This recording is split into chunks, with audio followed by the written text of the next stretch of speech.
Good afternoon, everyone. My name is Justine Eekhout, and I'm doing my screencast about the Turkana people. Africa is a continent with more than 1,500 different languages in 52 countries. Let's have a closer look to the area around the lake Turkana, also used to be called the Jade Sea or Lake Rudolph. So the lake thanks its name to the predominant tribe who lives there, namely the Turkana. In this presentation, I'm going to talk about four topics. So where the Turkana lives, their lifestyle, their unawareness of modernization, and their language. First, I'm going to explain where they live. The Turkana tribe consisted out of 500,000 people and live in a semi-arid desert which is located across the northern Kenya and southern Sudan.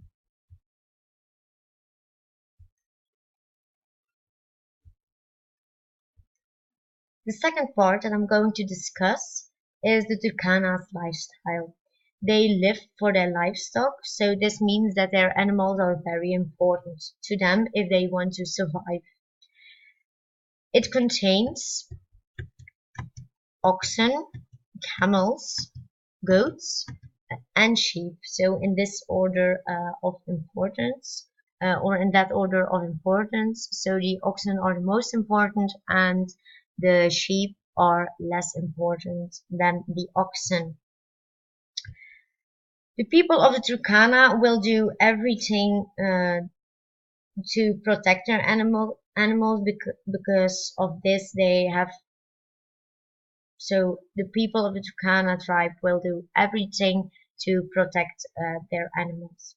And because of this, they have become good warriors who are also feared by their neighbors. So I hear you thinking, why are they so afraid? And this is because the Turkana like to steal livestock from other tribes. So not money, but livestock is counted as wealth. And in this way, men show how wealthy they are. But what is wealth for women? They show it through the number of beaded necklaces in different colors. So in this picture, you see a woman who is wearing different necklaces in different colors. So the more necklaces you have, the wealthier or the richer you are. So now I'm going to tell a little bit more about their religion. They are monotheistic, which means that the people of the Turkana believe in one specific god, a Gush. A Gush is their creator and also the bringer of rain, which is according to this people synonymous with life.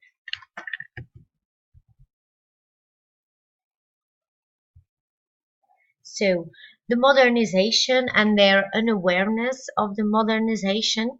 So before 1964, the closed district ordinance forbade everyone to enter or to travel the area around the lake Turkana.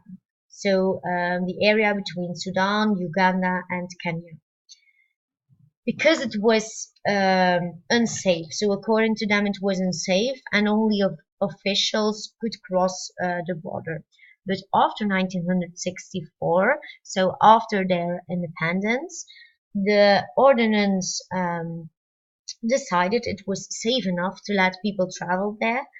But because they were isolated from the political and economic life, and because they were left alone for so many years, the changes in life were minimal. So the Kana people weren't aware of the changes of the 20th century, and there was also no pressure to develop, so they could keep their identity and culture, and they were very happy with it.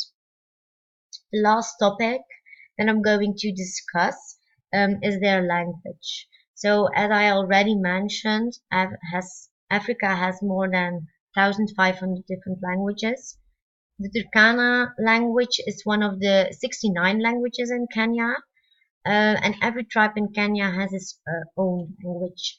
But because of but because of historical events, Kenya and the rest of East Africa, also the Turkana tribe, has been adopted Swahili as their lingua franca. This language can everyone speak and understand. The Turkana tribe used the language, so this language, to communicate when they had to trade with non-Turkana shopkeepers. Um, in schools, only English or Swahili is being taught, and because of the pressure to speak either Swahili or English, the young Turkana people are afraid of losing their mother tongue because there is so much pressure to speak either Swahili or English. But for these young people, it's very important to take the opportunity of education, of going to school, because otherwise they have to stay and in their villages and be no more than a pastoral nomad. So it's very important to them to take the opportunity of going to school or to go to school in general. So unless their language is adopted by the state system, the Turkana language will never be an alternative to Swahili. But for the Turkana people, their language is their culture. So this was my presentation about the Turkana. I hope you enjoyed it. Thank you for listening.